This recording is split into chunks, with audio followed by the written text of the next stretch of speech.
Bienvenue dans le cours d'échecs du site coursdechecs.shop. Dans cette vidéo, je vais affronter un adversaire classé 2300 ici sur Lichess, car j'essaie vraiment d'atteindre le classement de 2300 moi-même. Je suis très proche, alors j'ai décidé pourquoi ne pas enregistrer ces dernières parties. Nous jouons bien sûr toujours l'ouverture du système Pégase, qui est D4, cavalier en D2.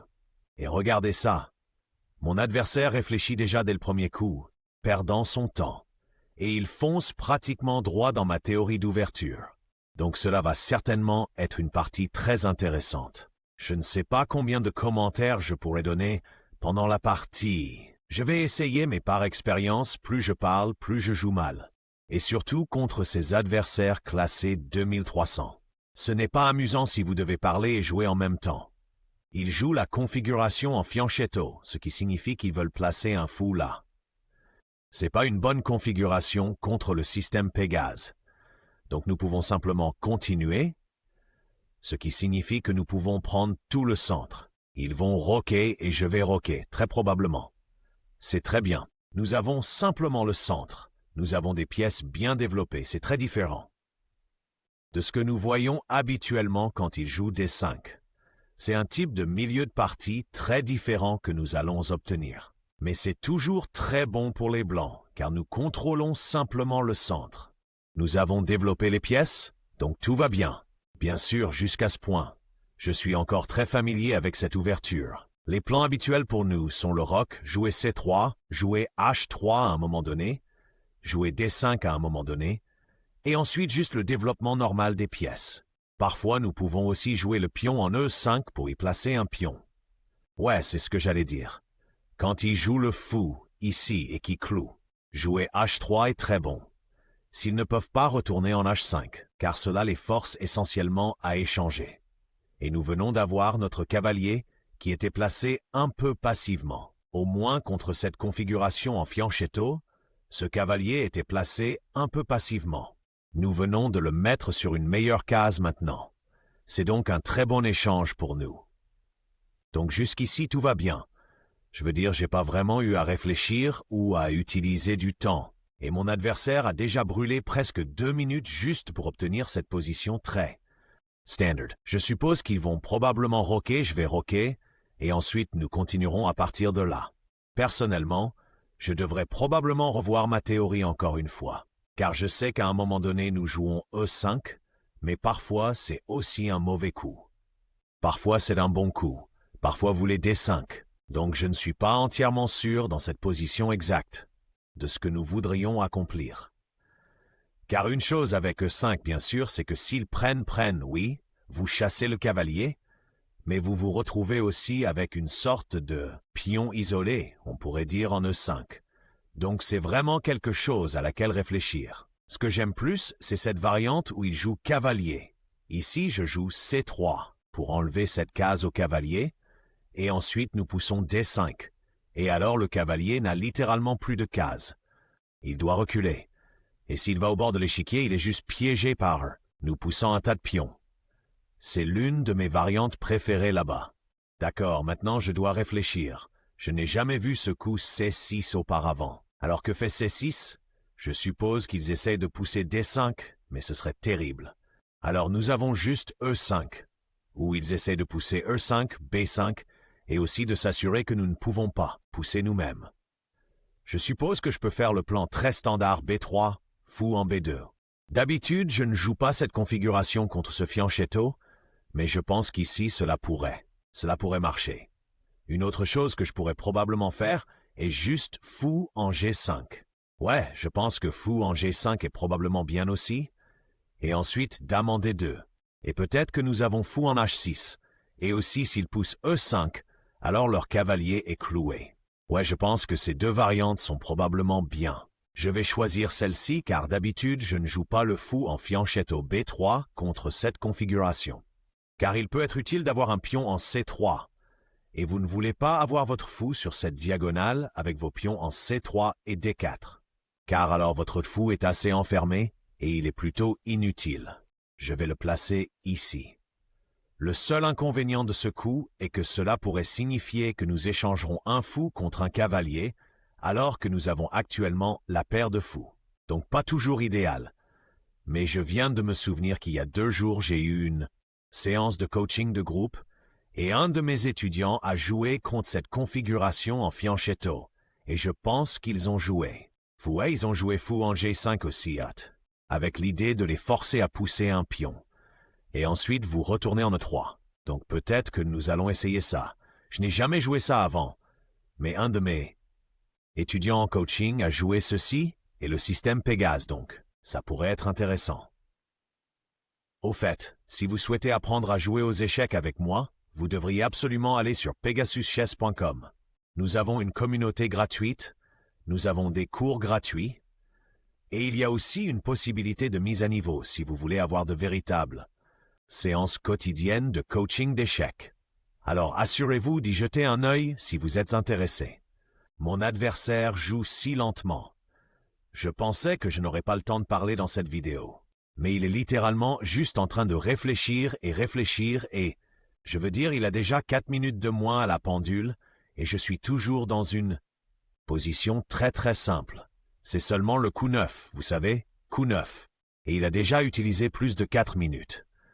Je suis très confus par cela. D'accord, alors quel plan avons-nous? Je pense que Dame en D2 est très amusant, car ils ne peuvent pas jouer H6. Ouais, c'est ça. Je vais le jouer juste Dame en D2. Et maintenant, nous avons cette batterie avec la Dame et le fou. Ça ne peut pas être mauvais. D'accord. Ils poussent, ce qui est bien, car maintenant leur cavalier est cloué, et nous pouvons jouer ce pion C3 dont j'ai parlé avant. Et le plan est juste que s'ils prennent, nous obtenons un pion de remplacement. Donc nous gardons les 2 pions au centre. Et maintenant, je dois juste activer mes tours. Je pense colonne E, colonne D, colonne C. Ce seront les meilleures colonnes. Cela dépend un peu de ce qui va s'ouvrir. Je pense que ce sera la colonne E ici, car nous aurons besoin d'une tour défensive. Et ensuite, une sur la colonne D peut-être. D'accord, donc la dame là. Je ne suis pas sûr que ça fasse quack ready. Je pourrais jouer fou en H6 s'il prend et que je prends et qu'ensuite j'y vais avec le cavalier. Il y a de la pression là, mais cet échec et mat ne fonctionne pas s'ils ont le cavalier en F6. Donc je ne suis pas sûr que ce soit un plan pour l'avenir, je pense, mais je ne sais pas si je devrais le jouer juste ici. Honnêtement, je pense qu'il serait peut-être plus sensé d'activer simplement les tours vers le milieu de l'échiquier. Je pense que c'est ce que je vais faire. Juste activer les tours. Mais je pense peut-être que fou en H6 c'est aussi un coup là, essayant d'échanger ce fou.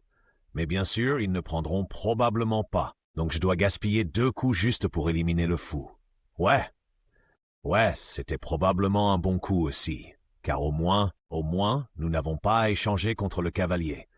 Et ce clouage est inutile. Donc je pense que c'était peut-être un meilleur coup quand j'y pense. Maintenant, je peux encore le jouer, mais ils peuvent aussi reculer. Ce qui, je pense qu'on peut essayer.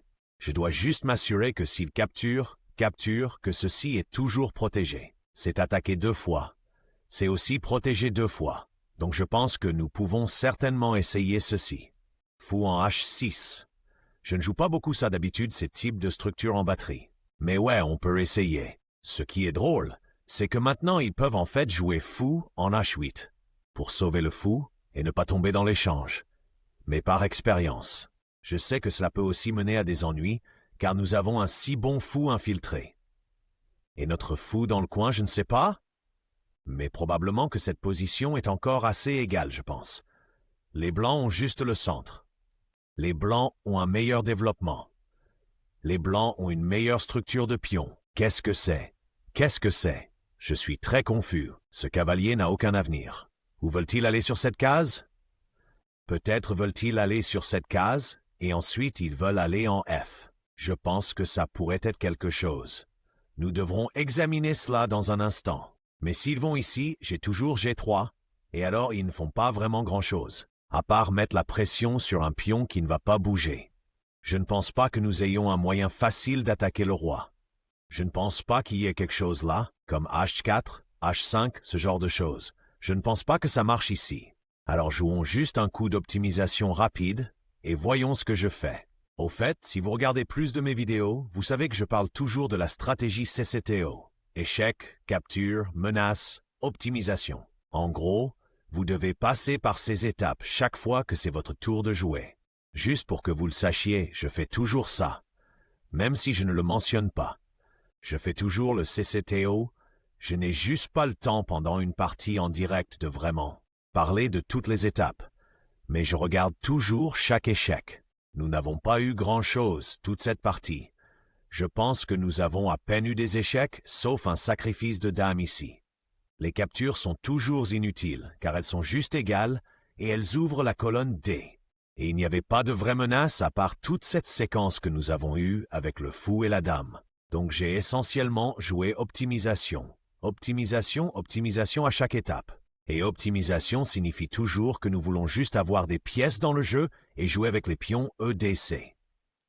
Donc j'ai pratiquement suivi la stratégie CCTO dont je parle dans presque chaque vidéo. Pendant cette partie, j'ai suivi cette stratégie.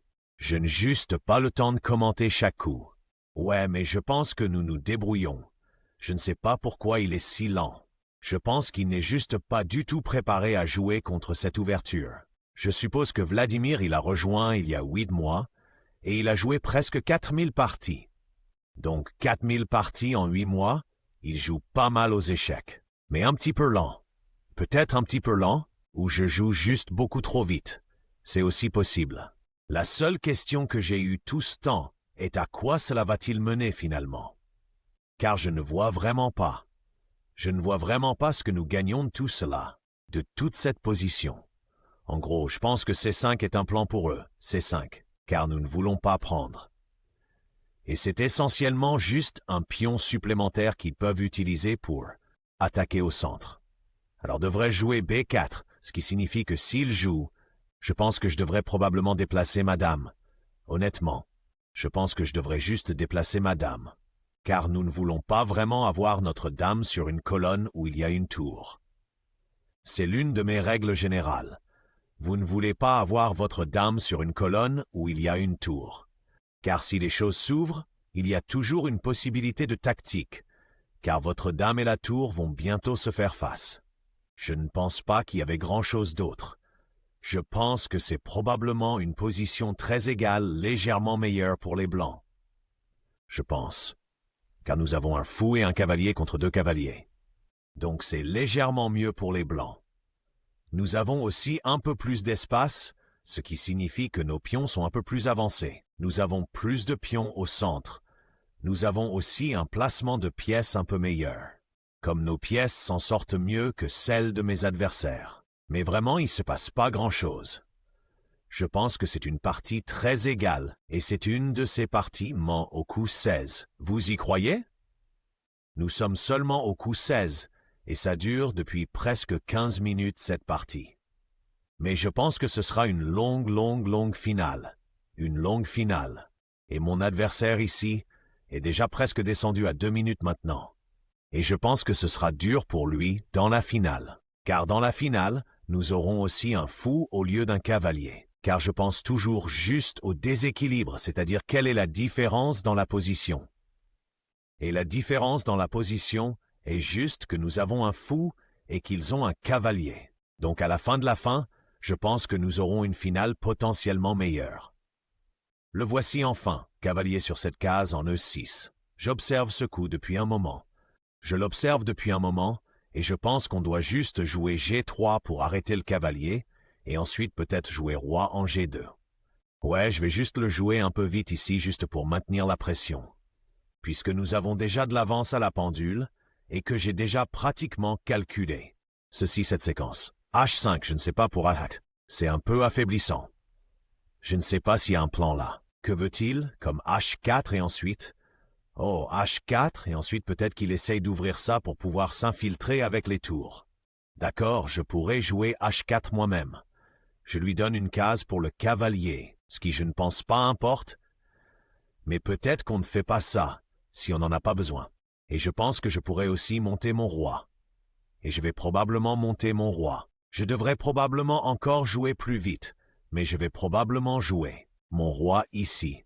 Puisque maintenant nous pouvons aussi faire glisser des tours. D'accord. Donc je pense qu'il a vraiment décidé qu'il va attaquer à fond sur l'aile roi d'une manière ou d'une autre. D'accord. Je me demande s'il y a jamais une capture en E5, mais il capture avec le pion. Et ensuite, comme je déplace le fou, j'attaque le cavalier et tout s'ouvre. Nous nous retrouvons dans une position assez égale à partir de là. Je pense que cela fonctionne probablement, mais je pourrais aussi garder l'attention et ne rien faire. Je pensais aussi juste que peut-être D5 était en fait un coup. Je ne sais pas. Peut-être que j'ai eu ce coup quelquefois déjà. D5. Mais je pourrais devoir jouer B4. Ouais, je vais jouer ce plan B4. J'ai joué ce plan B4. Je suis pas trop sûr de quoi faire ici honnêtement. Je vais jouer un petit peu sur l'aile dame. Poussons juste sur l'aile dame. B4 est bon car cela aide toujours à arrêter C5 et je veux jouer D5 à un moment donné. D'accord, donc il veut échanger les cavaliers avec moi, ce qui est bien. Allons-y. Échangeons les cavaliers. Je suppose que nous devons juste faire attention à ce qu'il aide la pression là. Et il jouera dame en D7 à un moment donné. Et si je joue H4 et qu'il prend, je dois y aller avec le roi, ce qui est assez étrange. Mais je pense que ce que je peux probablement faire, c'est prendre le cavalier et ensuite jouer H4. Et il doit reculer. Ouais, il doit reculer. Je pense que c'est un plan. Et je regarde surtout la pendule car cette position est, je pense, complètement égale ou peut-être légèrement meilleure pour les blancs. Et il est juste en train de brûler du temps à chaque coup. Donc, c'est bon pour nous. Cavalier là. Je ne sais pas. On pourrait jouer quelque chose de fou comme F4 aussi, mais je ne pense pas que nous ayons besoin de quelque chose de fou ici. Mais doucement, je brûle aussi du temps. Donc le problème est qu'il a toujours ce C5. Prend. Et ensuite nous jouons probablement C4. Nous nous retrouvons avec un pion isolé, mais nous avons aussi le centre le plus incroyable. Donc je pense vraiment que ce coup pourrait marcher, mais nous nous donnons aussi un pion arriéré. Je vais juste jouer.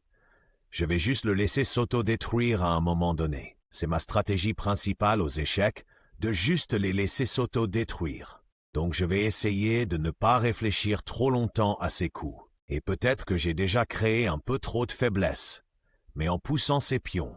Mais c'est probablement bon. Non, je pense que je pourrais vraiment juste prendre, ne le faisons pas. Voyons juste, je veux qu'il fasse une erreur. Donc, le but est juste de lui repasser le tour à chaque fois. Et je pense qu'en gros, il n'a rien fait à part déplacer le cavalier 5 fois et l'échanger. Et nous prenons juste de l'espace. Mais notre temps baisse aussi doucement. Donc surtout parce que je parle encore trop, même si j'ai dit que je ne le ferai pas. Mice, je regarde quelque chose avec B5 et A6. Quelque chose. Il devrait y avoir quelque chose là. D'accord. Maintenant c'est le moment le plus intéressant de toute la partie. Car ceci pourrait être une erreur. Ceci pourrait être une erreur. Si je prends et qu'il prend et que je vais ici, j'attaque sa tour. Ouais, je sais pas si c'est un coup de génie, mais au moins, nous rendons les choses compliquées. Et il est à court de temps. Donc je vais probablement devoir me taire maintenant et juste essayer de gagner ça. Gagner cette partie. Peut-être autant. Je pense que cela va juste tout rafler et nous aurons une finale. Je pensais qu'il y avait certainement des moyens plus faciles pour lui d'échanger vers la finale. Je pense que c'était une séquence très compliquée car c'est la finale dont j'ai parlé. Il y a environ 10 coups, ou probablement même plus, où j'ai dit que ce serait juste une finale où nous avons le fou et ils ont le cavalier. Mais la bonne chose est que j'ai déjà poussé tous mes pions. Donc nous sommes mieux dans cette finale. Nous sommes certainement mieux. Nous pourrions être capables de créer un pion passé là à un moment donné, et son cavalier ne s'en sort même pas si bien. Je pense que cela a du sens car nous devons activer les rois. L'activité du roi est très importante, et il ne peut entrer nulle part. Donc, je vais essayer de le battre au temps surtout, je pense, mais positionnellement, nous sommes mieux. Mais je pense que je n'ai pas besoin de prouver ça si je peux le battre au temps. Ou au moins essayer, d'accord? C'est un moment très important. Je pense que si je prends le cavalier, je perds. L'inconvénient avec lui ayant le cavalier est que nous devons toujours faire attention aux fourchettes. Et c'est assez agaçant. Je pourrais me diriger vers une finale perdante ici, honnêtement, mais j'essaie de gagner autant. Donc, d'accord, maintenant c'est gagnant pour nous. Ouais, c'est certainement gagnant pour nous. Mais c'était pas facile. Je veux dire, il s'est vraiment bien battu. Je ne sais pas. Je pense que j'ai peut-être même gâché la finale à un moment donné. La chose principale que je voulais faire était de garder le fou. Je pense que c'était la partie la plus importante. Mais nous faisons une dame en premier, et je connais ma finale dame contre pion. Donc c'est certainement gagnant. D'accord. Je pense qu'au moins la fin était excitante, et je ne suis qu'à 10 points de 2300. Donc peut-être que nous l'atteindrons à la prochaine partie. Merci d'avoir regardé.